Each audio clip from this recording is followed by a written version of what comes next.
बड़ा भीड़ है।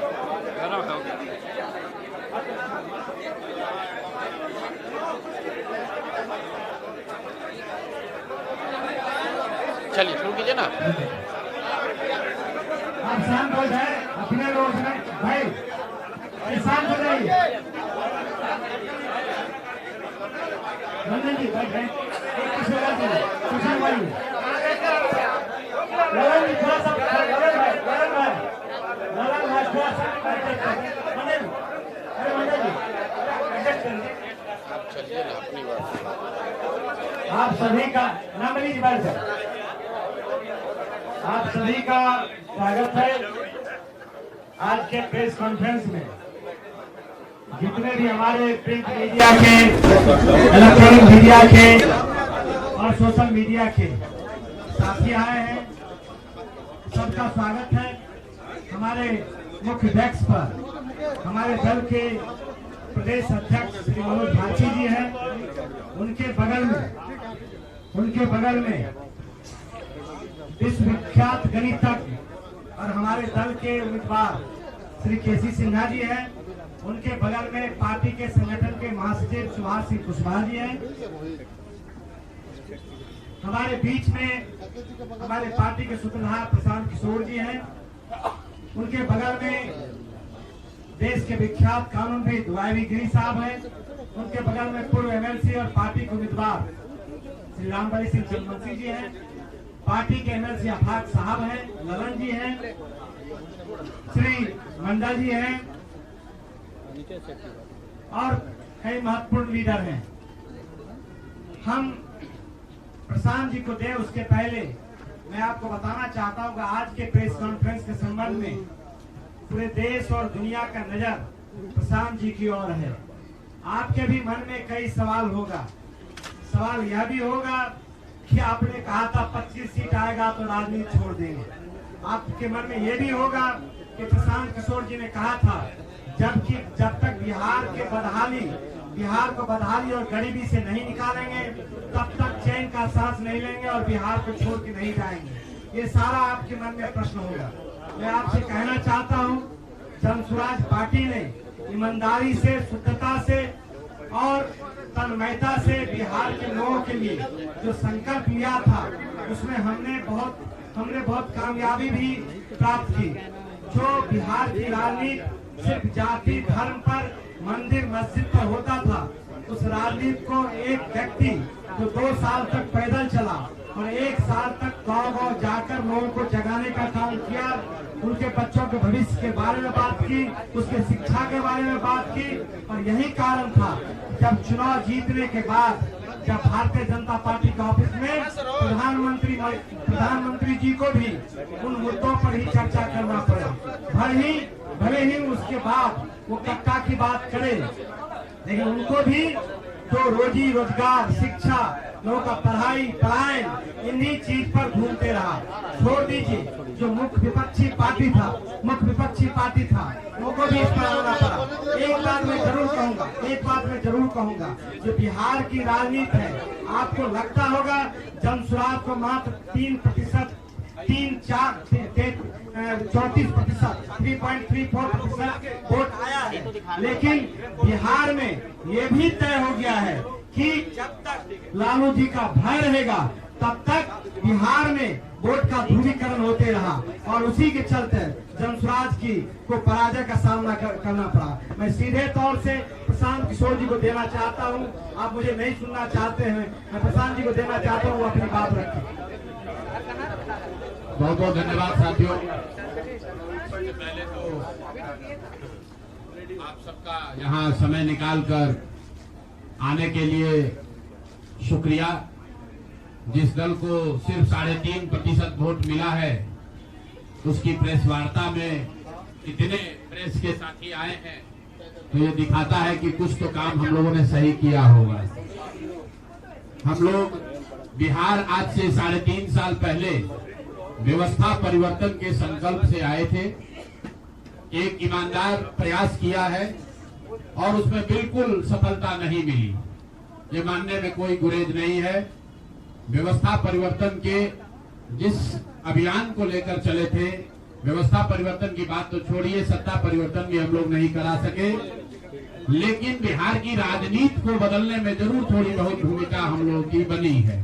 तो इनका सारा आएगा, तो हम लोगों से जरूर कुछ गलती हुई होगी, हम लोग के प्रयास में, हम लोग के सोच में, हम लोग के बताने के तरीके में जरूर कुछ गलती रही होगी कि जनता ने हम लोग को नहीं चुना है, जनता ने हम लोग पर वो विश्वास नहीं दिखाया। तो उसकी जिम्मेवारी जो है वो पूर्णतः मेरी है, प्रशांत किशोर की है, और वो जिम्मेवारी मैं 100% अपने ऊपर लेता हूं कि मैं बिहार की जनता को, अपने साथियों को, इस व्यवस्था से जुड़े हुए लोगों को, जिस प्रयास से हम लोग जुड़े थे, जिस प्रयास को करना चाहते थे, उससे उनका विश्वास उस पर मैं नहीं जीत पाया। हम लोग सामूहिक तौर पर हारे हैं और आत्मचिंतन का समय है, हम लोग भी चिंतन करेंगे। जो लोग जीत कर आए हैं उनको खूब बधाई। जनता ने अपने लिए अपना रास्ता चुना है, अपने लिए सरकार चुन ली है। अब नीतीश जी और भाजपा के लोगों पर जिम्मेवारी है कि बिहार में जिन बातों को लेकर वो सत्ता में आए हैं, बिहार में तरक्की हो, बिहार में भ्रष्टाचार से जो जनता जूझ रही है, भ्रष्टाचार खत्म हो, यहाँ पर लोगों के लिए रोजी रोजगार हो, और सबसे बढ़ के जो मुद्दा है पलायन का, बिहार से पलायन बंद हो। हम लोगों से जो गलती हुई है, जिन लोगों ने जन स्वराज के विचार पर इस सोच से इस प्रयास से जुड़कर एक सपना देखा था, एक उनकी सोच बनी थी, उनकी आशा की किरण जगी थी कि बिहार में एक नई व्यवस्था बनाई जा सकती है, उन सब के आशाओं पर, अपेक्षाओं पर, उनके सपनों पर खरा नहीं उतरने के लिए जो दोष है वो मेरा है। इसलिए मैं आपसे विनम्रता से आपसे माफी मांगता हूं कि मैं आपके सपनों के आधार के अनुसार, आपके सोच के अनुसार वो व्यवस्था बनाने में नाकामयाब रहा हूं। और प्रायश्चित के तौर पर मैं आज से 2 दिन के बाद 20 तारीख को गांधी विद्यारवा आश्रम में जो रास्ता गांधी जी ने बताया है, मैं अपने लोगों को, बिहार के लोगों को ये नहीं समझा पाया कि किस बात पर उनको वोट देना चाहिए, क्यों उनको नई व्यवस्था बनानी चाहिए। तो प्रायश्चित के तौर पर मैं अपने से विद्यारवा आश्रम में 1 दिन का उपवास, मौन उपवास रखूंगा। जो भी जन स्वराज के साथी हैं वो जहां पर है वहां अगर वो समझते हैं कि हम लोग के प्रयास में, सोच में जो कमी रह गई उसको सुधार के लिए प्रायश्चित के तौर पर हम लोग 1 दिन का सामूहिक उपवास रखेंगे। मैं खुद विद्यारवा, गांधी आश्रम विद्यारवा में रहूंगा, 24 घंटे का एक उपवास रखेंगे। गलती हम लोगों से हुई होगी, कमी रही होगी, लेकिन हम लोगों ने कोई गुनाह नहीं किया है। गलती हो सकती है, गुनाह नहीं है। वोट नहीं मिलना गुनाह नहीं है। मैं बिहार की जनता के सामने अपने साथियों के साथ बिल्कुल सर उठा के ये कह सकता हूं कि हम लोगों ने गुनाह नहीं किया है। जिस बिहार में पिछले 30-35 साल से सिर्फ जाति की राजनीति हुई है, वहां पर इस समाज में जातियों का जहर फैलाने का गुनाह नहीं किया है। हम लोगों ने बिहार में हिंदू मुस्लिम की राजनीति नहीं की है, लोगों को धर्म के नाम पर बांटने का गुनाह नहीं किया है। हम लोगों ने बिहार की गरीब जनता को, भोले वाले लोगों को पैसा देकर उनका वोट खरीदने का गुनाह नहीं किया है। जिन लोगों ने ये गुनाह किया होगा, अगर वो आज जीत भी गए हैं तो उनको उसका हिसाब देना ही पड़ेगा। वो आज दे या कल दे, वो होगा ही होगा। मैं पिछले 2.5-3 सालों में अपने वक्तव्यों में अक्सर महाभारत के चक्रव्यूह की, अभिमन्यु के वध की कहानी सुनाता रहा हूं। जिस धर्म युद्ध की बात हम लोग करते हैं, पांडवों के साथ स्वयं भगवान थे, स्वयं भगवान कृष्ण थे, फिर भी अभिमन्यु को घेर कर छल से मार दिया गया। लेकिन उसके आगे की भी कथा भी है कि अभिमन्यु को मार दिया गया, लेकिन उससे महाभारत नहीं जीता गया। महाभारत जीता तो अंत में वही जो सही रास्ते पर था, जो धर्म के साथ था। तो आप निश्चित जानिए कि जीत तो जन स्वराज की ही होगी। आज जरूर धक्का लगा है और उसके लिए जो कुछ भी कमी है उसको सुधारा जाएगा और उतनी ही ताकत से फिर खड़े होंगे। अगर आप ये कुछ लोग ये सोच रहे हैं कि मैं बिहार छोड़ दूंगा, तो आपका ये भ्रम है। अंग्रेजी में एक फ्रेज है, you are not defeated till you quit. जब तक आप छोड़ेंगे नहीं तब तक आप हार नहीं सकते हैं। तो प्रशांत किशोर की और जन सुराज में मेरे साथ जुड़े हुए साथियों की बिहार सुधारने की जो जिद है, उस जिद के सामने दूसरा कुछ भी इस जीवन में नहीं है। उस जिद से पीछे हटने वाले नहीं है। पूरी ताकत से, पूरी ईमानदारी से लोग कह रहे हैं कि मैंने 3-3.5 साल में बहुत मेहनत किया है, तो जितनी मेहनत करते हुए आपने मुझे 3 साल में देखा है, उससे दुगनी मेहनत करेंगे और पूरी ताकत से लगेंगे। पीछे हटने का सवाल नहीं है। जब तक बिहार को सुधारने के अपने संकल्प को पूरा न कर लें, तब तक पीछे हटने का कोई सवाल ही नहीं है। अब चुनाव के परिणामों को लेकर जो बात है, उस पर बहुत विवेचना हो रही है। आपने भी कहा, बड़े बड़े विशेषज्ञ आकलन कर रहे हैं।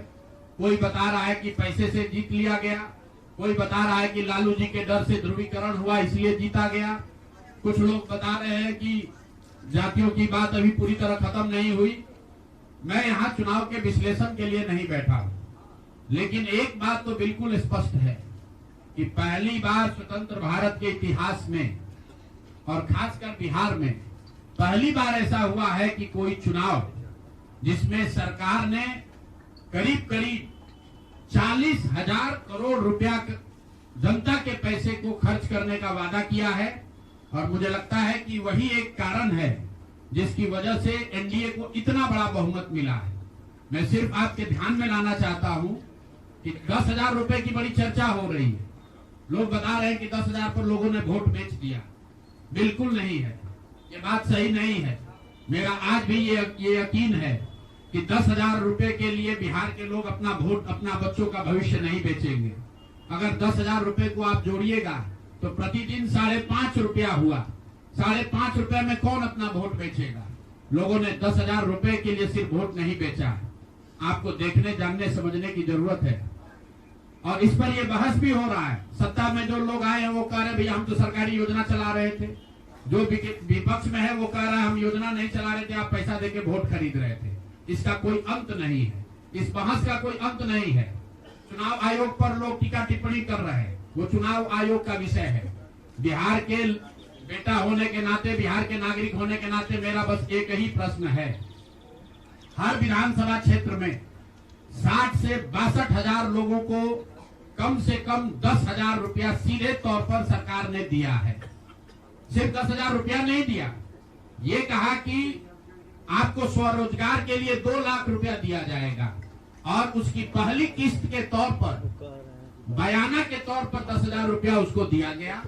और पूरा सरकारी तंत्र लगाया गया लोगों को ये बताने के लिए कि अगर आप एनडीए को वोट देते हैं तो आपको 10,000 रुपए के साथ साथ आने वाले 6 महीनों में 2 लाख रुपए तक की सहायता मिलेगी। इसको करने के लिए पूरा सरकारी तंत्र लगा। जीविका की दीदियों को बैठाया गया। जितने यहाँ पर आशा आंगनवाड़ी सेविकाएं हैं उनकी सैलरी, उनका मानदेय बढ़ाकर उनको जोड़ा गया। लोग कह रहा है भैया काडर कहाँ है? मेरे भाई 2 लाख लोगों को, आप ध्यान रखिए, सिर्फ 10,000 रुपए लोगों को नहीं दिया गया है। हर विधानसभा में, मैं बहुत जिम्मेवारी से जो सरकारी आंकड़ा है वही बता रहा हूं, हर विधानसभा में 60 से 62,000 महिलाओं को 10,000 रुपया दिया गया है। करीब करीब 1 लाख आंगनवाड़ी सेविका, आशा वर्कर और ममता की से जुड़ी हुई महिलाओं को करीब करीब सरकार ने 10,000 करोड़ रुपया अलग से दिया है। इसके साथ ही विकास मित्र और टोला सेवकों को 25,000 रुपया एक बार में, और जो लोग प्रवासी मजदूर बाहर से आए उनको 5,000 रुपया दिया गया है कपड़ा के नाम पर। तो कुल मिलाकर 29,000 करोड़ रुपया, करीब करीब 29,000 करोड़ रुपया बांटा गया है। 40,000 करोड़ रुपए की योजनाओं की घोषणा की गई है। अब हम यहाँ इसलिए नहीं बैठे हैं ये कहने के लिए कि इसी वजह से हम लोग चुनाव हार गए। मेरा अब सीधा सरकार से एक आग्रह है कि आपने 2 लाख रुपए देने का वादा किया है, जनता ने आपको मत दे दिया, अब आप सत्ता में बैठे हैं, तो कृपा करके जो 1.5 लाख महिलाएं, 1.5 करोड़ महिलाएं हैं जिनको आपने 10,000 रुपया दिया है, उन सभी महिलाओं को अगले 6 महीने में 2 लाख रुपए तक देने की व्यवस्था कीजिए। क्योंकि अगर वो हो जाएगा तो बिहार से बेरोजगारी दूर हो जाएगी, बिहार से पलायन बंद हो जाएगा और अगर आपने ये नहीं किया तो ये बिल्कुल स्पष्ट हो जाएगा कि आपने ये 10,000 रुपया किसी योजना के तहत नहीं दिया था, सिर्फ और सिर्फ वोट खरीदने के लिए दिया था। तो वोट खरीदने के लिए पैसा दिया गया है कि किसी योजना के तहत पैसा दिया गया है, सरकारी योजना के तहत, इसका प्रमाण इस बात पर है कि आने वाले 6 महीने में सरकार ने स्वरोजगार के नाम पर जो पैसा जारी किया है, उस क्षेत्र में और पैसा और मदद जारी की जाती है या नहीं की जाती है। हम लोग एक भी विधायक न जीते कोई बात नहीं, जन सुराज। और कई लोगों का सवाल है नीतीश कुमार को 25 सीट आने की बात है, तो मैं आपके सामने घोषणा कर रहा हूं कि जो 25 सीट हमने बात कही थी उस पर बिल्कुल कायम है। अगर नीतीश कुमार ने, उनकी सरकार ने ये वोट खरीदा नहीं है, इनको 2-2 लाख रुपए दे दे, मैं बिल्कुल राजनीति से संन्यास ले लूंगा, उसमें कहीं कोई दिक्कत नहीं है, कहीं कोई दिक्कत नहीं। बिहार के 1.5 करोड़ लोगों को 2-2 लाख रुपया नीतीश कुमार दिलवा दे, मैं मान लूंगा कि हमारे आकलन में गलती थी, हमारी गलती थी।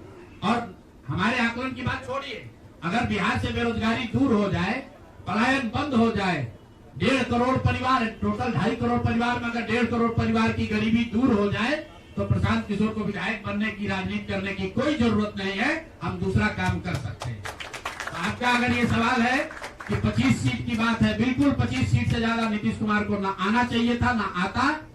एक ही फैक्टर है, ये पैसा बांटकर जो वोट आपने खरीदा है, खरीदने का आप पर इल्जाम है। तो इसको आप इतने 20 साल से आप मुख्यमंत्री हैं, तो आप इस इल्जाम को धो दीजिए। अगले 6 महीने में 1.5 करोड़ लोगों को, 1.5 करोड़ परिवार को स्वरोजगार की व्यवस्था कर दीजिए। और अगर नहीं कीजिएगा तो हम लोग यहीं पर हैं। मैं आपके सामने एक नंबर जारी कर रहा हूं, मेरा अपना व्यक्तिगत ऑफिस का 91-216, 91-216।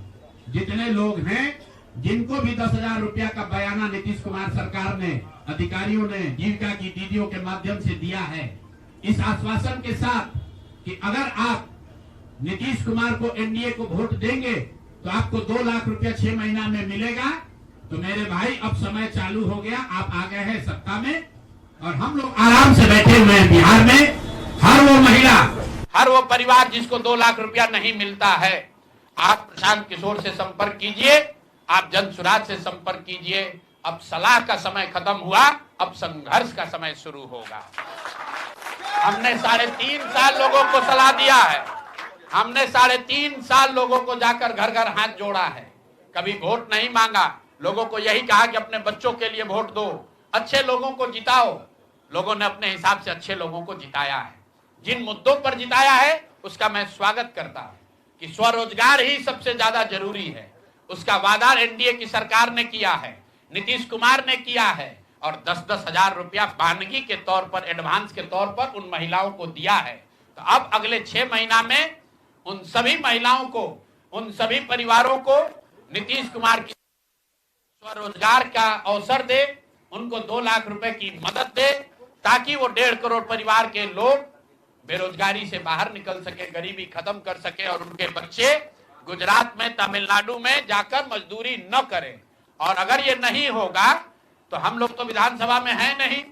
जनता ने जो आदेश दिया है कि गांव-गांव घूमिए और लोगों की मदद कीजिए, तो जिनको भैया ये 2 लाख न मिले वो प्रशांत किशोर के पास चले आइए, जन सुराज के साथियों के पास आइए। आपकी आवाज बनकर, आपके साथ खड़े होकर ब्लॉक, पंचायत, डिस्ट्रिक्ट के ऑफिसेज में, सरकारी दफ्तरों में हम लोग चलेंगे। जरूरत पड़ेगा नीतीश कुमार, क्योंकि उन्होंने कहा है कि 10,000 रुपया जब मैं जीत कर आऊंगा आपको 2-2 लाख रुपए दूंगा, ताकि सब लोग अपने पैर पर खड़े हो जाएंगे। तो जन सुराज के लोग अब ब्लॉक में, और जिन लोगों ने, आपने सुना होगा सहारा में लोगों को कहा गया पैसा डबल हो जाएगा, सहारा के जिन लोगों ने एजेंट बनकर समाज सहारा में पैसा जमा कराया, सहारा वाले भाग गए तो लोग एजेंट को खोज रहे हैं। तो जो सरकारी अफसर नेतागिरी कर जिन लोगों ने किया है, सरकार की ओर से आश्वासन दिया है कि आपको रोजगार देंगे, 2 लाख रुपया देंगे, जिन जीविका की दीदियों ने एक महिला को जाकर समझाया है, बूथ पर बैठकर वोट दिलवाया है, सिंबल सिखाया है, क्रमांक संख्या बताया है, वो जीविका की दीदियों की जिम्मेवारी है कि जिनको आपने ये काम कराया है, जिनके बच्चों का भविष्य आपने 10,000 रुपया में आपने सौदा कराया है, उनको पैसा मिले। और अगर वो 2 लाख रुपया नहीं मिलेगा तो 6 महीने का समय है। 6 महीने के बाद हर वो व्यक्ति जिसको पैसा नहीं मिले उसके लिए जन सुराज का, प्रशांत किशोर का दरवाजा खुला हुआ है। हम लोग आपकी आवाज बनेंगे, आपके साथ खड़े होंगे। हम लोग विधायक सांसद नहीं है, लेकिन समाज में हमारी ताकत जो आवाज है, आपके वो आवाज आपके साथ जोड़ेंगे और हर हालत में आपको ये 2 लाख रुपया मिले, इसकी लड़ाई को जारी रखेंगे। दूसरी बात जो कह के मैं खत्म करूंगा, चुनाव से पहले सरकार के भ्रष्टाचार को लेकर इसी जगह पर हम लोगों ने कई प्रेस कॉन्फ्रेंस किए हैं।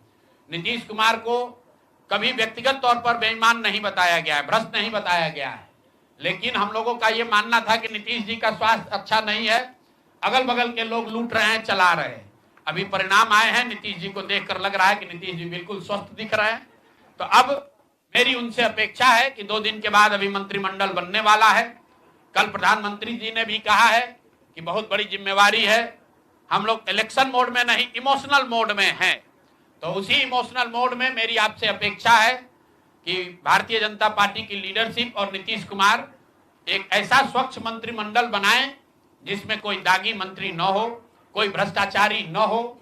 जनता सरकार बनाने का मैंडेट दिया है, भ्रष्टाचार करने का, भ्रष्टाचारियों को सरकार में शामिल करने का मैंडेट नहीं दिया है, भ्रष्टाचार करने का मैंडेट नहीं दिया है, लूटने का मैंडेट नहीं दिया है।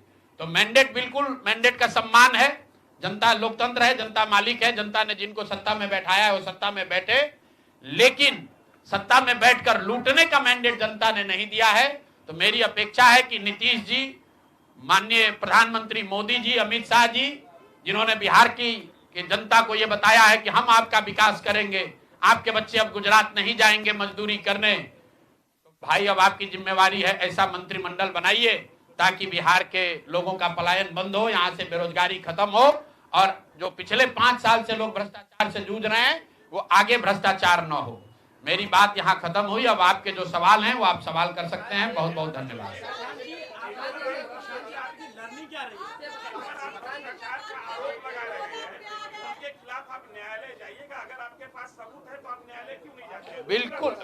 बिल्कुल जो बात हम लोगों ने पहले कही है, जिन नेताओं के बारे में कही है, उसमें कहीं पीछे हटने का सवाल नहीं है। मैंने आपको कहा था कि प्रेस के जरिए उसको बताया गया, ये अपेक्षा की गई कि सरकार में के जो मुखिया हैं उस पर एक्शन लेंगे, उन्होंने एक्शन नहीं लिया। दूसरा, जनता की अदालत में गए, जनता ने भी उन्हीं नेताओं को फिर से जिताकर भेज दिया। कई लोग जिन पर इसी जगह पर मैंने आरोप लगाया है, जिनके आरोपों की बात कही गई है, उनको जनता ने भारी मत से जिताकर भेजा है। तो भाई अब जिम्मेवारी है सरकार के मुखिया के तौर पर नीतीश कुमार जी ये तय करें कि वो लोग सरकार के हिस्सा होंगे कि नहीं होंगे। अगर होते हैं तो निश्चित तौर पर जनता के बीच में भी उनके खिलाफ जाएंगे और जहां जरूरत पड़ेगी कोर्ट में भी जाएंगे। 70,000 के सीएजी के मामले में जो सीएजी ने 70,000 रुपए के अनअकाउंटेड मनी की बात कही है, उस पर ऑलरेडी जन सुराज हाईकोर्ट में रीट हम लोगों ने फाइल किया हुआ है। जहां तक व्यक्तिगत मामले हैं, जिन 4 नेताओं के बारे में बात की गई है, जैसे ही मंत्रिमंडल बनता है और अगर वो लोग फिर से सरकार में शामिल होते हैं, सरकार के हिस्सा बनते हैं, तो हम लोग निश्चित तौर पर न्यायालय का दरवाजा खटखटाएंगे। 10,000 रुपए की बात आपने कही, 10,000 रुपए चुनाव से पहले देने लगे थे ये लोग। आपने कहा कि 25 से ज्यादा सीटें आएंगी तो चुनाव से पहले ही आपने कहा था कि आप इस्तीफा दे देंगे जी। तो कंडीशन अप्लाई उस समय क्यों नहीं कर दिया? बिल्कुल ठीक बात है कि आपने कहा, हम पहली बात तो आप लोग कह रहे राजनीति से हम किस पद पे है कि इस्तीफा दे दें? हाँ ना, सुन रहे हैं, आ रहे हैं, किस पद पर है कि इस्तीफा दे दें? आप एक मिनट, आपने सवाल, एक मिनट रुकिए, आपने सवाल किया है, जायज बात है। आपने कहा कि आपने कहा था कि 25 से ज्यादा आएगा तो आप संन्यास ले लेंगे। तो भैया किस पद पर हैं जिससे मैं इस्तीफा दे दूं? अगर किसी पद पर हैं, ये तो नहीं कहा था कि बिहार छोड़कर चले जाएंगे, बिहार में रहेंगे और राजनीति नहीं, बिल्कुल बिल्कुल, अरे भाई हाँ बिल्कुल, एक मिनट, बिल्कुल राजनीति छोड़ देंगे, राजनीति छोड़े हुए हैं, हम तो राजनीति करते ही नहीं हैं। लेकिन ये नहीं कहा है ना कि बिहार के लोगों की बात कहना छोड़ देंगे, ये तो नहीं कहा है। हैं? हाँ नहीं, आपने ऐसा है, हमने कहा कि अगर 25 से ज्यादा सीट आएगा तो राजनीति छोड़ देंगे, बिल्कुल बात पर कायम है। लेकिन ये तो नहीं कहा कि ये 30,000 करोड़ रुपया में वोट खरीदेंगे। अब आप कह रहे नहीं, वोट उन्होंने नहीं खरीदा है, तो हमने कहा अगर नहीं खरीदा है तो 2 लाख रुपया दे दीजिए, हम बिल्कुल छोड़ देंगे। एक मिनट रुकिए, अरे सुन तो लो, सरकार क्या विज्ञप्ति पढ़ लो जिस पर सरकार ने, हाँ बिल्कुल बिल्कुल बिल्कुल, आपने कहा नहीं ऐसा है कि बिल्कुल हम भी सभी की बात नहीं कर रहे हैं। सरकार ने 1.5 करोड़ लोगों को 10-10 हजार रुपया दिया है और पूरे देश में इस बात पर बहस छिड़ी हुई है कि क्या ये 10,000 रुपया वन टाइम देकर वोट खरीदा गया है कि किसी सरकारी योजना के तहत इस पैसा को दिया गया है। मैं ये कह रहा हूं कि मैं बिल्कुल ये मानने को तैयार हूं कि सरकार का ये एकाधिकार है, वो चाहे योजना शुरू कर सकती है। अंतिम साल में, अंतिम महीने में ही किया, उसमें कोई दिक्कत नहीं है, हम उस बात पर नहीं पड़ रहे हैं। इलेक्शन कमीशन ने चुनाव के दौरान ये पैसा बांटने दिया, ये उनकी गलती है, उस पर भी हम टीका टिप्पणी नहीं कर रहे हैं। हम तो ये कह रहे हैं कि जिस योजना के तहत आप जीत कर आए हैं उस योजना को लागू कर दीजिए। हम लोग को बिहार में रहने की भी जरूरत नहीं है, बिहार ही छोड़ देंगे, राजनीति की क्या बात कर रहे हैं। आप कह रहे हैं कि 10,000 रुपए, 40,000 करोड़ रुपए आप कह रहे हैं कि वोट खरीद लिया गया, इस वजह से वो जीत गए, आप हार गए। ना, हम नहीं हारे, हम हार नहीं, हम तो रेस में ही नहीं है, हम तो रेस में ही नहीं है। हम आपको ये बता रहे हैं कि जो बात नीतीश कुमार के जीतने की है, जीत और हार के बीच में एक ही बात है कि क्या नीतीश कुमार जी ने, उनकी सरकार ने ये हर विधानसभा में 60,000 वोट 10,000 रुपया देकर खरीदा है कि नहीं खरीदा है, इस पर बात है। और मैं ये कह, एक मिनट रुकिए, चुनाव से पहले ही कहा है और चुनाव के पहले ही की बात हो रही है। और अरे आपकी क्या, आप क्या चाहते हैं? हम कहते हैं कि हम राजनीति से संन्यास ले रहे हैं इसलिए आप आए हैं। मेरे भाई, अगर ऐसा है, हमने आपको, आप भाई, आप लोग जितने लोग आए हैं, हमने बिल्कुल स्पष्ट आपको कहा कि नीतीश कुमार ने प्राइमा फेसी जो दिख रहा है कि सरकार ने 10,000 रुपया देकर वोट खरीदा है, लेकिन मेरे पास उसका कोई प्रमाण तो है नहीं। सरकार कह रही नहीं है तो सरकारी योजना के तहत दिए हैं। योजना की जो गजट ऑर्डर है वो देख लीजिए, उसमें लिखा क्या है कि 10,000 रुपया आपको स्वरोजगार के लिए महिलाओं को दिया जा रहा है और जरूरत के मुताबिक अगले 6 महीने में, उसमें लिखा है कि अगर आपकी योजना सरकार ठीक को लगेगी कि ठीक है, वही बात। अरे आप, अरे भाई, हम हिंदी में लिखा है, उसको फिर से जारी कर देंगे, सब लोग पढ़ लेगा। सरकार ने ये नहीं कहा कि ये 10,000 वन टाइम पेमेंट है, उन्होंने कहा कि स्वरोजगार की योजना की तहत आपको 10,000 रुपया दिया जा रहा है और अगर एडवांस पैसा, एडवांस, एक मिनट रुकिए, और 2 लाख रुपया अगर आप स्वरोजगार में का काम करेंगे, अगर आप अपने पैर पर खड़े होने की योजना करेंगे तो 6 महीना में आपको 2 लाख रुपया और दिया जाएगा। अगर 1.5 करोड़ महिलाओं में 5 लाख महिलाओं को भी ये 2 लाख रुपए दे दे, इस बात पर हम कायम हैं कि हमको राजनीति छोड़कर बाहर चले जाना चाहिए। बिल्कुल, अब फिर अब 5 लाख, भाई एक मिनट रुकिए, आप लोग इतना वरिष्ठ पत्रकार हैं, इतना बात को पकड़े हुए हैं और हम लोग बात से हटने वाले लोग नहीं हैं। हम नीतीश कुमार नहीं हैं जो सदन में खड़ा होकर कहेगा कि मिट्टी में मिल जाएंगे, भाजपा में नहीं जाएंगे, और उसी बात उनको महान पुरुष आप बता रहे हैं। सुनिए, हम अपनी बात पर कहें,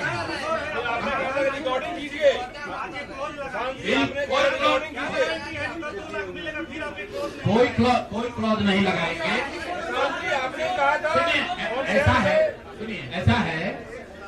ऐसा है, आपने कॉन्फिडेंस से कहा था। अरे बिल्कुल कॉन्फिडेंस से नहीं, लिख के दिया है कि अगर आप लेकिन उसमें ये नहीं कहा था कि 10,000 रुपया में आप वोट खरीदिएगा। अगर हर विधानसभा में 10,000 रुपया नहीं दिया गया है तो आप बता दीजिए ये सत्य नहीं है? आप कह रहे हैं कि आप राजनीति छोड़ दीजिए, तो हम राजनीति के किस पद पर है जिसको छोड़ दें? आप बता दीजिए। जी बिल्कुल, आप भरोसा मत कीजिए, आप भरोसा मत कीजिए। हमने जो बात अपनी कहनी थी हमने आपको बात कह दी। हम अभी इस बात पर अपने आकलन पर कायम हैं कि 3 वर्ष की बिहार की गांव-गांव की यात्रा के बाद जो मुझे दिखा, जो समझ में आया, उसके हिसाब से नीतीश कुमार को 25 से ज्यादा सीट नहीं आना चाहिए था। सिवाय इसके कि उन्होंने हर विधानसभा में उनकी सरकार की ओर से 10,000। 1 मिनट भैया, अरे आया है भाई, आया है, लेकिन उसके वो खरीद के आया है कि नहीं वो भी दिख जाएगा 6 महीना में। ठीक है, आगे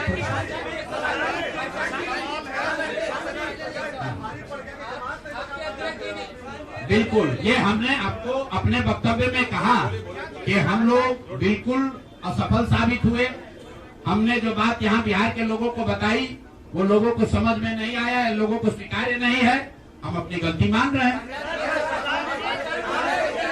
लेकिन जो मैंने आपको कहा कि वोट नहीं मिलना, सुनिए, वोट नहीं मिलना गुनाह नहीं है, वोट नहीं मिलना क्राइम नहीं है। हमने भ्रष्टाचार नहीं किया है, हमने हिंदू मुस्लिम नहीं किया है, हमने जाति की राजनीति नहीं की है, हमने वोट नहीं खरीदा है। चलिए आगे बढ़े। पूरे प्रेस वार्ता में एक ही व्यक्ति को नहीं पूछेंगे।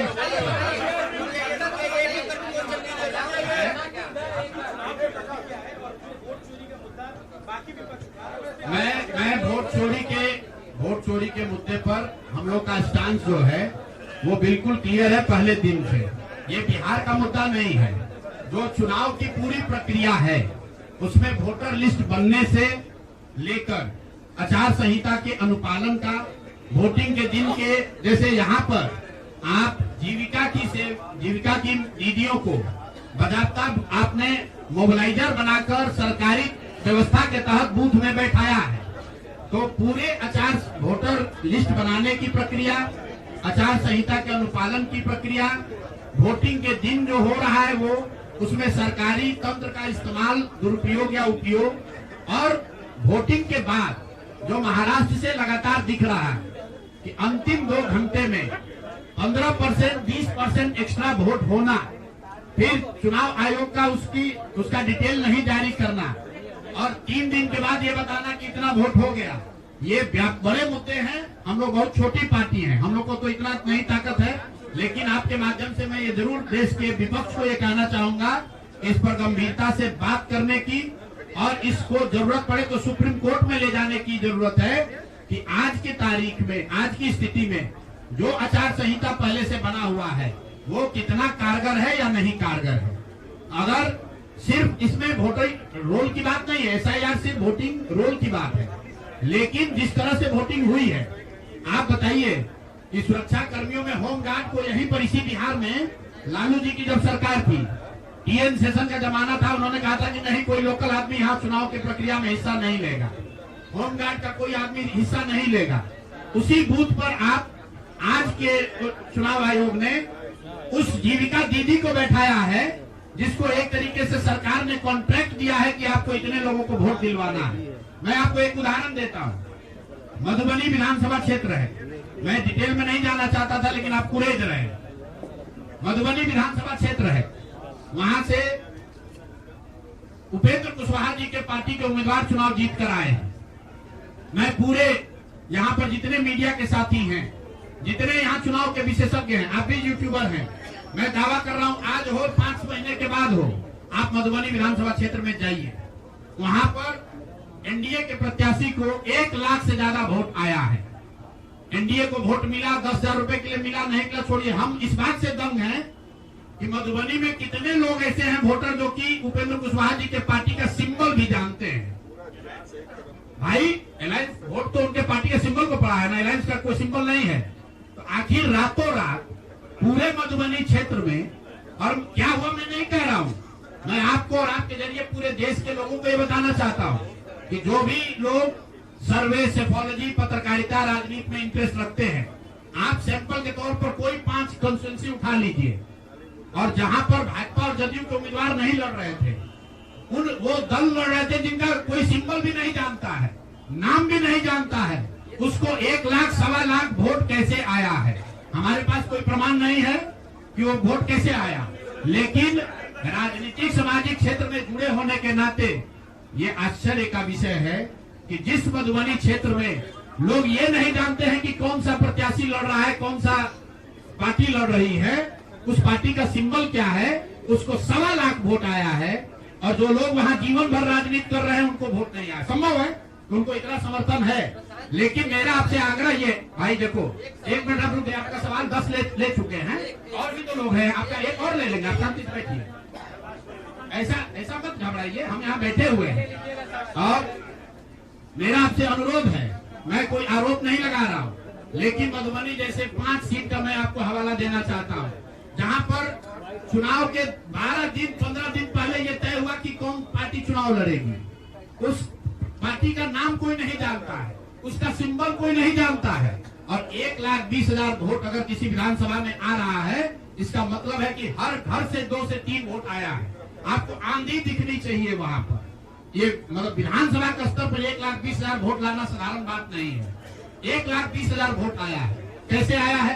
इसकी 2 ही वजह हो सकती है, या तो जो 60,000 लोगों को आपने 10,000 रुपया दिया और उन लोगों ने जिम्मेवारी ली कि भाई 10,000 रुपया हमको मिला है, हम मैं और अपने घर के लोगों को वोट में दिलवाऊंगा या दिलवाऊंगी, या फिर कोई ऐसी बात है, दृश्य शक्ति है जो हम लोग को हमारे समझ से बाहर है कि भाई कैसे ये संभव है। और मैं ये नहीं कह रहा हूँ कि वहाँ वोट कैसे पड़ा, मैं आपको खुली चुनौती दे रहा हूँ, आज चलिए मधुबनी। मैं 3 दिन से प्रेस इसलिए नहीं कर रहा हूँ कि मैंने अपने लोगों को वहाँ भेजा है, और मधुबनी में मैंने कहा भाई पूछो तो कि उपेंद्र कुशवाहा जी के पार्टी का सिंबल क्या है। 30% लोगों को सिंबल नहीं मालूम है कि सिंबल क्या है, और उनको 1 लाख से ज्यादा वहाँ वोट आया है। मुझे उपेंद्र कुशवाहा जी से कोई लड़ाई नहीं है, उनको उनके पार्टी के प्रत्याशी से कोई मुझे लेना देना नहीं है। मेरा सिर्फ ये कहना है कि ऐसी कौन सी विधा है कि हम लोग 3-3 साल एक विधानसभा में घूम रहे हैं, लोगों को ये नहीं मालूम है कि जन स्वराज का चुनाव चिन्ह क्या है, और ये लोग 10 दिन चुनाव के पहले आए, उस पार्टी का नाम मधुबनी शहर में लोग नहीं जानते हैं, उस पार्टी का सिंबल घर घर पहुंच गया और उसको 1,20,000 लोगों ने वोट दे दिया। तो मेरे भाई ये बहुत बड़ी चुनाव की विधा है।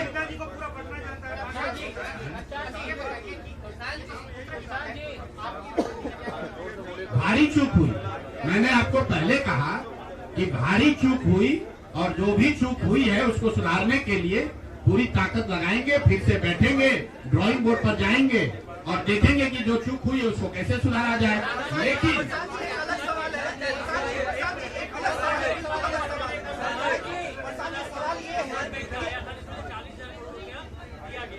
नहीं, जो टोटल पैसा सरकार ने अनाउंस किया है सितंबर अक्टूबर में, अगस्त और सितंबर को अगर आप जोड़ लेंगे तो कुल 18 योजनाओं की सरकार ने घोषणा की है, उसमें कोई गलती नहीं है। चुनाव के समय जो सत्तारूढ़ पार्टी होती है वो नए योजनाओं की घोषणा वो करते ही है। कुल जो सरकार ने घोषणा की यहाँ फ्री इलेक्ट्रिसिटी से लेकर युवाओं को बेरोजगारी भत्ता, 10,000 रोजगार के लिए, सारी बातें ठीक है। इसका टोटल बजट हुआ 40,000 करोड़।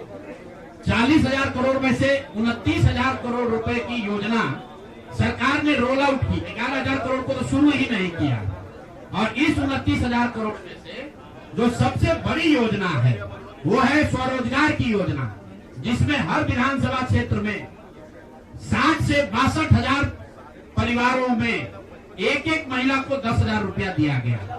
और ये कहा गया, सिर्फ 10,000 रुपए पे लोगों ने वोट नहीं दिया गया, लोगों को ये कहा गया कि अगर आप वोट देते हैं तो आपको आने वाले समय में 2 लाख रुपए तक की राशि स्वरोजगार के लिए मिलेगी। और इसको करने के लिए इसको करने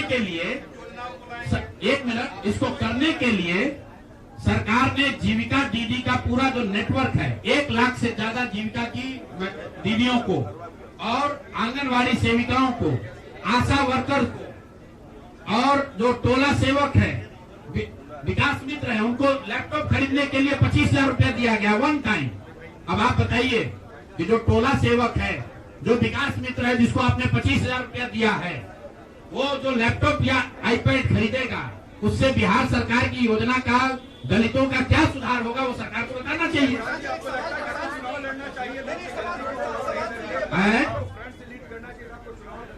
भैया ऐसा है कि जब हमारे दोस्तों हमारी बात को जनता ने माना ही नहीं है तो हम लड़े या न लड़े। इमरान, एक मिनट रुकिए, आज सुनिए, अरे एक सवाल आपने पूछा या तो जवाब दे लें। इमरान खान ने अपनी पार्टी शुरू की थी पाकिस्तान में, आज से करीब 25-30 साल पहले, और वो खुद पहले चुनाव में 7 जगह से चुनाव लड़े। उनकी पार्टी तो हारी, वो 7 जगह से खुद भी हारे। तो मेरे चुनाव लड़ने नहीं लड़ने का वो एक टेक्निकल बात है, उस पर चर्चा हो सकती है। कुछ लोग का ऐसा मानना हो सकता है कि मेरे लड़ने से फायदा होता, कुछ लोग का ऐसा मानना है कि मेरे न लड़ने से फायदा है, वो अलग विषय है। मैं तो आपको पहले एक लाइन में स्वीकार कर रहा हूँ कि 3 वर्ष में जन सुराज ने जो भी प्रयास किया उसको बिहार की जनता ने स्वीकार नहीं किया।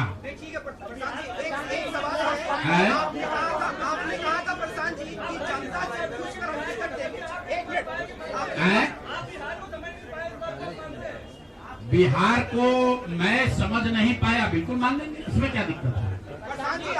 आप मेरे सुनिए, ऐसा है कि मुझे बिहार की समझ कम है या नहीं है, ये कह देने मात्र से अगर आप बहुत खुश हो जा रहे हैं तो आप खुश हो जाइए कि हमको बिहार की समझ नहीं है।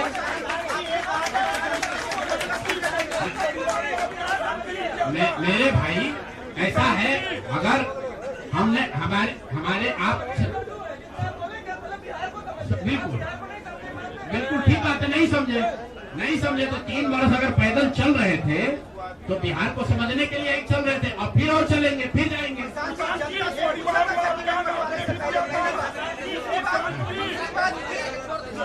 कई प्रत्याशियों ने आरोप लगाए, टिकट वितरण पे सवाल खड़े किए थे।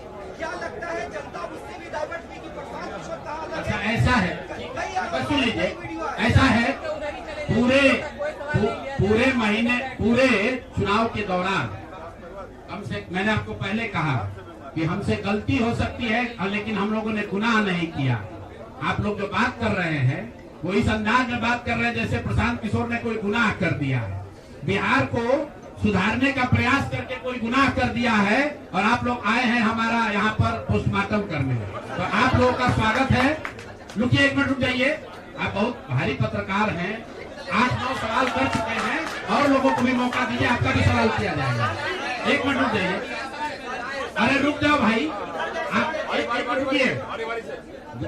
जहाँ तक बात है बिहार को समझने नहीं समझने की, तो मैं बिल्कुल कैमरे पर आपसे मान रहा हूँ कि मुझे नीतीश कुमार, लालू जी, सम्राट चौधरी, अशोक चौधरी जैसे धुरंधर नेताओं की तरह बिहार की समझ नहीं है। मुझे नहीं समझ है कि बिहार को जातियों के आधार पर कैसे और बांटा जाए। मुझे इस बात की समझ नहीं है कि बिहार को हिंदू मुसलमान के नाम पर कैसे और बांटा जाए। मुझे ये समझ नहीं है कि 10,000 रुपया देकर कैसे वोट और खरीदा जाए। जिनको समझ है वो लोग जीत कर आए हैं, और उनको सत्ता मुबारक हो, और बिहार की जनता को वो लोग मुबारक हो। आपने कहा कि अरे रुको भाई, आप इनके सवाल का जवाब दे ले। अच्छा, उनके बारे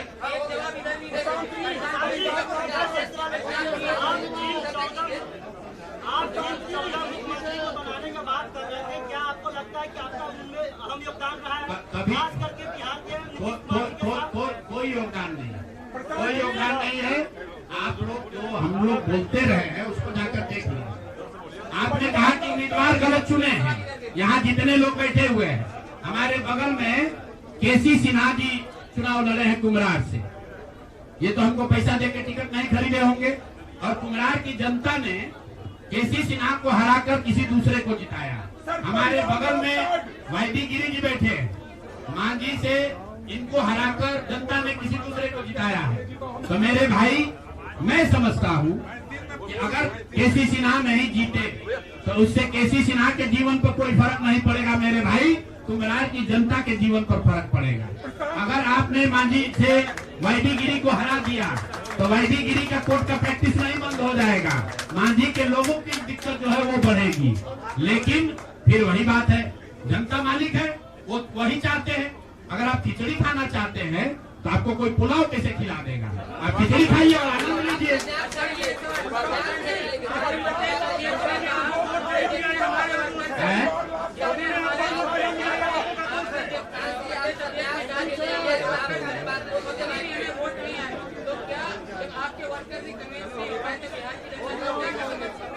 ठीक बात है, हमने आपको पहले कहा कि जो कुछ भी हम लोगों ने प्रयास किया उसमें जनता को हम लोग नहीं समझा पाए और उसका दोष हम पर है, उसकी जिम्मेवारी हम लोगों पर है। और लेकिन अगर नहीं समझा पाए तो उसको समझाने की जो आगे की जिम्मेवारी है वो भी हम ही पर है।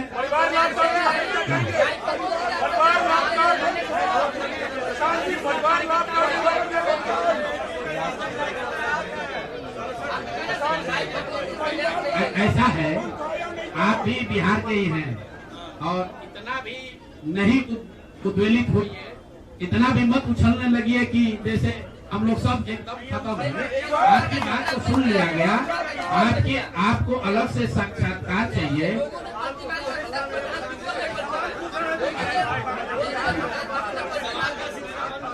चलिए आगे बढ़िए।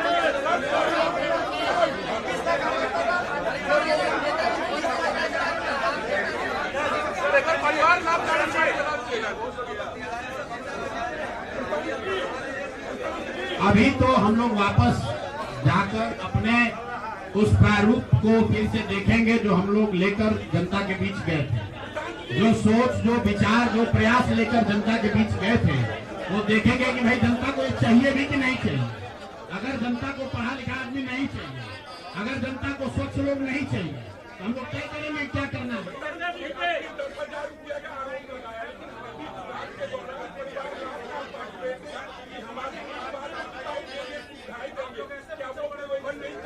तो लोग देखिए, चुनाव के दौरान वादा करना एक बात है और किसी को रुपया दे देना दूसरी बात है। पहली बार देश के इतिहास में ऐसा हुआ है कि वोटिंग के पहले 2 दिन पहले, 4 दिन पहले आपको बजाबता घर बुलाकर 10,000 रुपया दिया गया है और ये कहा गया है कि आप अगर एनडीए को वोट देंगे, नीतीश कुमार को वोट देंगे तो आपको 2 लाख रुपए तक की और राशि आगे मिलेगी। ऐसा इस देश के राजनीतिक इतिहास में पहले कभी नहीं हुआ।